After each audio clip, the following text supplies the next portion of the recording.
కాంగ్రెస్ పార్టీకి చెందినటువంటి ఎమ్మెల్యేలందరూ కూడా మేడిగడ్డకు వెళ్తున్నటువంటి సమయంలో కేసీఆర్ నల్గొండ బహిరంగ సభలో అనేక కామెంట్స్ చేశారు. అక్కడ ఏముంది, మేడిగడ్డలో బొందలగడ్డ ఉందా, ఏముంది అనే విధంగా కామెంట్స్ చేశారు. ఇప్పుడు మీరు వెళ్ళి అక్కడ ఏం చేశారు అనేది వారు క్వశ్చన్ చేస్తున్నారు. కేవలం ఒక డ్రామా క్రియేట్ చేసేందుకే బీఆర్ఎస్ పార్టీ ప్రయత్నాలు చేస్తుంది, కానీ అందులో కూడా ఫెయిల్ అయిపోయింది అనేది వారు చెప్తున్నారు స్ట్రైట్గా.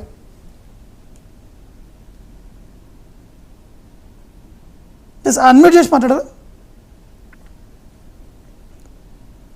99 టీవీ ప్రేక్షకులకు, ప్యానల్ ఉన్నటువంటి మిత్రులు అందరికి కూడా నమస్కారం. ముందుగా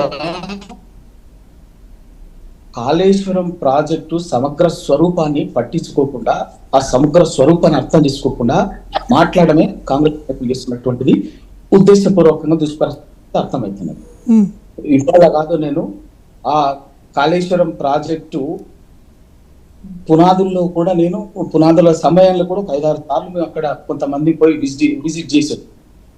ఇవాళ కూడా చూస్తాను, నిన్న కూడా నేను అక్కడ జరిగింది ఒకటి, జరుగుతున్నది ఒకటి, వీళ్ళు ఉండదు. మొదటి నుంచి కూడా ఏంటంటే ఇది ఏమీ లేకుండానే 1,00,000 కోట్లు తినేసిండు, 1,00,000 కోట్లు తినేసిండు అనేది కాళేశ్వరం మీద కక్ష కట్టినట్టే మాట్లాడుతున్నటువంటిది ఫస్ట్ అర్థం చేసుకోవాల్సినటువంటి విషయం. 1,00,000 కోట్లు, ఎందుకంటే ఇప్పటి వరకు మొత్తంగా ఖర్చు పెట్టింది కూడా ఇప్పటి వరకు 90,000 కోట్లు. అది ఆ 90,000 కోట్లు 1,00,000 కోట్లు తినడం ఎట్లా సాధ్యమవుతుందో ఇంకా మరి ఇక అక్కడే కొంత మనం విజ్ఞతతో ఆలోచించాలి.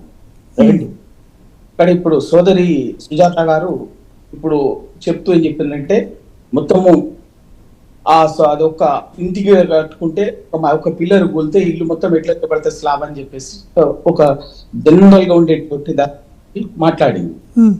అట్లా మేడిగడ్డ కావచ్చు, సుందిలా కావచ్చు, అన్నారం కావచ్చు, ఈ 3 బ్యారేజీలు డిజైనింగ్ లోనే, కన్స్ట్రక్షన్ లోనే అవి ఒక డిఫరెంట్ టెక్నాలజీ తోటి ఒక లేటెస్ట్ గా ఏంటంటే ఒక 8 బ్లాక్లుగా, అంటే అన్ని మొత్తం ఒకటే N బ్లాక్ గా మొత్తం ఒకటే స్లాబ్ గానో ఒకటో విధంగా ఉండకుండా ఒక 84 మేడిగడ్డ 84 పిల్లలు, 84 పిల్లలలో ఒక్కొక్కటి మొత్తం 8 బ్లాక్లుగా ఉంటాయి. దాంట్లో 7-8 పిల్లలు. ఇక్కడ ఒక దగ్గర ఇది 20వ పిల్లరు డిస్టర్బ్ అయింది కాబట్టి ఆ పిల్లర్ని దాని ఉన్నటువంటి ఆ బ్లాక్ మొత్తం అంటే 7-8 మొత్తంగా ఒకవేళ నిజంగా సెట్ ఎక్కడ కూడా మిగతా వాటికి అసలు ఆ డిస్టర్బెన్స్ ఉండదు. ఓటు కేవలం ఆ బ్లాక్ లో ఉన్నటువంటి ఫస్ట్ 1, 2, 20, 21 అటు ఇటు 2 ఉన్నటువంటి సెట్ చేయడం అనేది ఒక ఇంజనీరింగ్ వర్క్, అది పొలిటికల్ వర్క్ కాదది, అడ్మినిస్ట్రేటివ్ వర్క్ కూడా. కానీ ఆనాడు ఇంజనీర్లు చెప్పినప్పుడు కూడా నాడున్నటువంటి రాష్ట్ర ముఖ్యమంత్రి కూడా పట్టించుకోలేదు, కేవలం సొంత డిసిషన్ వల్ల ఇంత నష్టపోయింది అనేది వారు చెప్తున్నారు. ఆ పని ఏదైతే చేయాల్సినటువంటిది పొరపాటు జరుగుతుందండి ప్రాజెక్టుల విషయంలో. ఒక్కటే కాదు, ఎప్పుడు కూడా ఎందుకంటే దాంట్లో జియాలజికల్ ఇష్యూస్ ఉంటాయి, జియోగ్రాఫికల్ ఇష్యూస్ ఉంటాయి, ఇవన్నీ కూడా మొత్తం కదా ఇంజనీరింగ్ సబ్జెక్ట్, అది హై అండ్ ఇంజనీరింగ్ టెక్నాలజీతో ఉన్నటువంటిది కాబట్టి జరుగుతుంది. వాళ్ళ అనేక సందర్భాల్లో మళ్ళీ నేను అనేక సందర్భాల్లో ప్రాజెక్టులకు సంబంధించి భారీ ప్రాజెక్టులకు సంబంధించినటువంటి కానీ ఒక ఇంజనీరింగ్ ఇన్వాల్వ్ అయినటువంటి లోటుపాట్లు వస్తుంటాయి. వాటిని ఒక కాలంలో సమస్య ఉత్పన్నమైనప్పుడు వాటిని పరిష్కారం చేసుకుంటాం, సొల్యూషన్ ఇస్తాం. కానీ అది పక్కకు పెట్టి కేవలం ప్రాజెక్టే నిజంగా కూడా ఇవాళ ఆ 1,00,000 కోట్ల ప్రాజెక్టులో మేడిగడ్డ అనేది ఒక 3,700 రూపాయలతో బ్యారేజ్, అదొక బ్యారేజ్. అది దాని Medigadda barrage Kaleshwaram project centre point, main source కాదు. అది మొత్తంగా దాంట్లో మొత్తం 15 ఇక్కడి నుంచి ఎల్లంపల్లి నుంచి మొదలుకొని ఇక్కడి వరకు పుష్పాపురం వరకు 15 రిజర్వాయర్లు, 19 అప్ హౌస్లు, 21 సబ్. సరే, ఓకే, అంటే హై అండ్ టెక్నాలజీ తోటి కాళేశ్వరం ప్రాజెక్టు నిర్మించారు, సరే బానే ఉంది.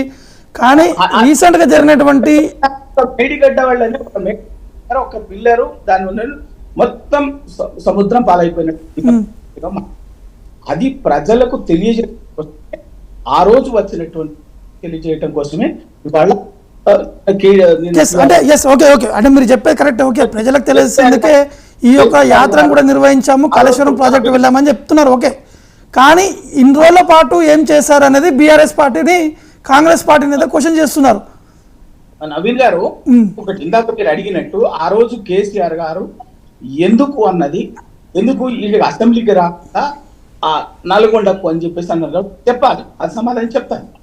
ఎందుకు అంటే ఆ రోజు కృష్ణా రివర్ బోర్డుకు గోదావరి రివర్ ప్రాజెక్టులకు సంబంధించినటువంటి వివాదము వచ్చిందిగా బయటపడిందిగా తప్పనిసరిగా తెలంగాణ సమాజానికి చెప్పాల్సినటువంటి బాధ్యత ఉందన్నటువంటి ఉద్దేశంతో ఖచ్చితంగా అనారోగ్యంగా ఉన్నప్పటికీ కూడా ఇబ్బందిగా ఉన్నప్పటికీ కూడా తప్పనిసరిగా అసెంబ్లీలో ప్రభుత్వం టేకప్ చేసినటువంటి దానికి సమాధానము కేటీఆర్ గారు హరీష్ గారు జగదీశ్వర్ రెడ్డి గారు కడియం శ్రీహరి గారు పల్లా రాజేశ్వర రెడ్డి గారు ప్రతి టిఆర్ఎస్ సభ్యుడు సమర్థవంతంగా సమాధానం చెప్పగలిగారు. ఎంతసేపు కాంగ్రెస్ పార్టీ అధికారంలోకి వచ్చినటువంటి కాంగ్రెస్ పార్టీ రేవంత్ రెడ్డి గారి నాయకత్వంలో కాంగ్రెస్ పార్టీ చేస్తున్న పని ఏంటంటే అసలు తెలంగాణ అస్తిత్వానికి సంబంధించి తెలంగాణ ప్రయోజనాలకు సంబంధించి ఉన్నటువంటి వాటన్నిటిని కూడా దెబ్బతీసేటటువంటి వ్యూహాత్మకంగా దెబ్బతీసేటటువంటి ఒక రాజకీయం చేస్తుందే తప్ప దాన్ని ఎదుర్కోవటం కోసము తప్పనిసరి ఎటువంటిది అన్నటువంటి వ్యూహంలో భాగంగానే దాన్ని ప్రజలకు తెలియజేయాలనే ఉద్దేశంతో కేసీఆర్ గారు అనారోగ్యంగా ఉన్నప్పటికీ కూడా వచ్చింది. కేసీఆర్ గారు సమాధానం చెప్పాల్సిన సమస్య తప్పనిసరిగా వాటన్నిటికీ ఆయనే ఇప్పటికే టిఆర్ఎస్ పార్టీ నాయకత్వం ఎప్పటికప్పుడు చెప్తానే ఉన్నది. కేసీఆర్ గారికి అసెంబ్లీకి రావాలని అనుకుంటే మీకు రావాల్సిన టైంలో తప్పనిసరిగా వస్తాడు. చెప్పాల్సిన వాటన్నిటికి కూడా సమాధానం చెప్తారు. భయపడాల్సి రాజకీయ విశ్లేషకులు కృష్ణాంజనేయ గారు ఉన్నారు. కృష్ణాంజనేయ గారు నమస్కారం అండి. ఏం చెప్తారండి ఎందుకంటే తెలంగాణ